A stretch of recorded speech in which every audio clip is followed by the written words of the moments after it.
जय जगन्नाथ। मु आपण समस्त को मोर एक न्यू ब्लॉग को ढेर सारा स्वागत जनाऊँगी। तो मु आज आपण मान सहित एक न्यू रेसिपी शेयर करने को जाऊँगी जोटा कि सुजीर। तो से प्रथम आमको सुगर सिरप करने को हेब। से प्रथम गोटे गिनारे गिनाए चीनी नहीं जाइली। जो गिनारे मु चीनी नहीं से गिना मापिकी गोटे गिना पानी नहीं जाइली। तो आपण जो मेजर करेंगे गोटे गिना हो कप हो से जो आपण चीनी ने से आपण पानी ने। तो तापर मुझे गुजराती पकईकि मिक्स कर देती। मिक्स कलापर सुगर सिरप हाँपाई 4 ରୁ 5 मिनट पर्यंत फुटवा को छाड़ी देती। तो देखो ये भलसे कौन है सुगर सिरपटी आमर रेडी हो जाइए। एटा मन रखिथे जे सुगर सिरपटी आमर जो होता मोटा कि गाढ़ होता दरकार नहीं। बास टिके पतला होकर रहिले आमर जो पिठाटा सेटा ताकू इजी हे ऑब्जर्व करने को। देखो मुझे आपको पाखर देखा हाथ को बास जस्ट टिके टिके अठा टाइप लगे दरकार किंतु गाढ़ हवा दरकार नहीं। तो नेक्स्ट स्टेप रे मु सुजी नहीं जाइली। नॉर्मली आम घरे जो सुजी थाए तो जेहेतु से मोटा दाना ताको ग्राइंड कर देती किंतु पूरा प्लेन करेंगे। आपण मान पाखे जदि से सुजी मोटा दानार थाए तो आप ग्राइंड करेंगे और जदि पतला दानार थाए तो भल कथा। तो तापर कौन करेंगे गोटे कड़ाई रे मु 2 चम्मच घी नहीं जाइली। से ग्राइंड कर रखिथिबा सुजी को पकेकी ताको भाजी देइथिली। किंतु मन रखंतु सुजी भाजीबे किंतु तार जेमते कलर चेंज न हुए। तो केम जानिबे सुजी भलरे भाजी हेछि बोली। तो 2-3 मिनट पर देखिए गोटे भल स्मेलटे आसब। देखो ये मो पाखर देखो सुजीर कलर चेंज होनी किंतु पूरा भलसे से भाजी हो जाए। तो नेक्स्ट स्टेप रे आमे कौन करबा से सेम कड़ाई हो कि पैन आपन जो भी करुवे नहीं जाइए। तापर मुझे 2 गिना क्षीर नहीं जाइली। क्षीरटा को आप कौन करेंगे हाई फ्लेम रे पूरा रखिए लो टू मीडियम फ्लेम रे रखिकी ताको कौन करेंगे भलसे फुटवा को 5 ରୁ 10 मिनट पर्यंत छाड़ीदेवे। हाई फ्लेम रे केबे रखिबेनी तो लो रू मीडियम फ्लेम रे रखिकी ताको 5 ରୁ 10 मिनट पर्यंत से क्षीरटा को फुटवा को छाड़ीदेवे। ता भीतर आपण चाहिए जदि गुजराती हो कि अलैच जो थाए सेटा तार फ्लेवर दे पारे आपण। तापर मु भाजी रखिथिबा सुजी को से पकईली। गोटे हाथ में आपण करेंगे सुजी की पकेबे आउ गोटे हाथ में ताको मिक्स करेंगे नहले कौन हम ना सुजीटा आमर गोटा गोटा होकर रही। तो से आपण गोटे हाथ में सुजी और गोटे हाथ में मिक्स करवा करेंगे करें देखिए से सुजीटा कौन कर क्षीरटा को भलसे धीरे धीरे ऑब्जर्व कर आसब। आपण एटा किंतु हाथ केबे भी से जो मिक्सटा करुवे से बंद करेंगे ना से गोटा गोटा हो।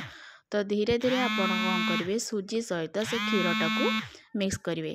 जिते बड़े क्षीर टिके सुजी को सोक करदब तो आपण कौन करेंगे से टाइम रे ऑफ करदेवे गैस हो कि इंडक्शन जहाँ भी ऑफ करदेवे। तापर मुझे काढ़ी आनी हाथ टिके नॉर्मली जमी गरमटा सही पार सेटा को आणिकी गोटे सॉफ्ट डो बन देती। तापर देखु मुझे किसी आणिके जमती आम नॉर्मली काकरा पिठा पाइका करे सेमतिका मुझे करी किंतु मोर किसी क्राक आसनी। आपण सेमतिका नजर रखिथे जमी से गोल किसी क्राक न आसे आसिले कौन हम ना आमर भलसे सीराटा जो ता भितर रही। तो से आपण कौन करेंगे साइड दुटा को प्रेस करेंगे मझी के प्रेस करेंगे। तापर मुझे तेल नहीं जाइली से सुजी पकईकि देखुली जे तेलटा आमर गरम है कि नहीं कहीं तेलटा आमर बेसी जोर से गरम है तार ऊपर लेयर छाड़ी आ तलटा हेले से काकरा पिठा भाया फुलीज। तो से टेम्परेचर आमर नॉर्मल रहा दरकार। तापर मुझे कौन करी गोटी गोटी कर जो पिठा थिला ताको मु कड़ाई रे पकई देथिली। तो पकई सारिया परे आपण कौन करेंगे से जो पिठा थिला ताकू सबु साइड माने 2 साइड रू 4 ରୁ 5 मिनट लेखा छाड़ीदेवे। जदि आप 4 मिनट पूर्व ताकू एपट सेपट कर दौरान देखो मु करी तार जो सेपटा थी सी टे एपट सेपट हो माने छाड़ी जबार संभावना थाए ऊपर लेयरटा। तो से 4 ରୁ 5 मिनट करेंगे। तापर देखो हो सारापर तार गोटे गोल्डन कलर आसीज देखो आपण को पाखर देखु यही कलरटा बेसी गाढ़ करेंगे बास यही कलरटा आसीगला आपण कौन करेंगे जो आगुरी प्रस्तुत कर रखिथिबा सिराटी बा सुगर सिरपटी जो थी से आम ये जो पिठाटा होती ताकू नहीं आम पकईदबा। किंतु मन रखु से पिठारू सबुतक तेल बाहर दरकार बास टिके तेल रही एपटे आमर जो सुगर सिरपटी ठंडा थी पूरा पूरा ठंडा जाइए। तापर मुझे पिठा आणिकी आम सुगर सिरप जो थिला से पकई देती। तापर कौन करवा गोटे स्पून साहाय्य से जो पिठा को दुई पट साइड्रु एपट सेपट करदेवा कहीं दुई पट साइड्रु एपट सेपट करदे ताकू सिराटा आमर कौन हम ना ता पिठा भितर को भलसे जापर।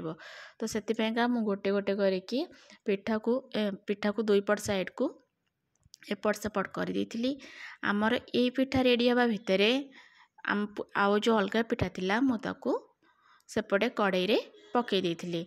तो देखंतु सेपटे भी मोर कड़ाई रे पिठाड़ाक हो सारी माने गोटे पट साइड को मु 4 मिनट 5 मिनट लेखा दौली। तो हार्डली गोटे पिठा हाँपाइका 10 ରୁ 12 मिनट लगे। तापर से पिठा भी रेडी जाइतिला।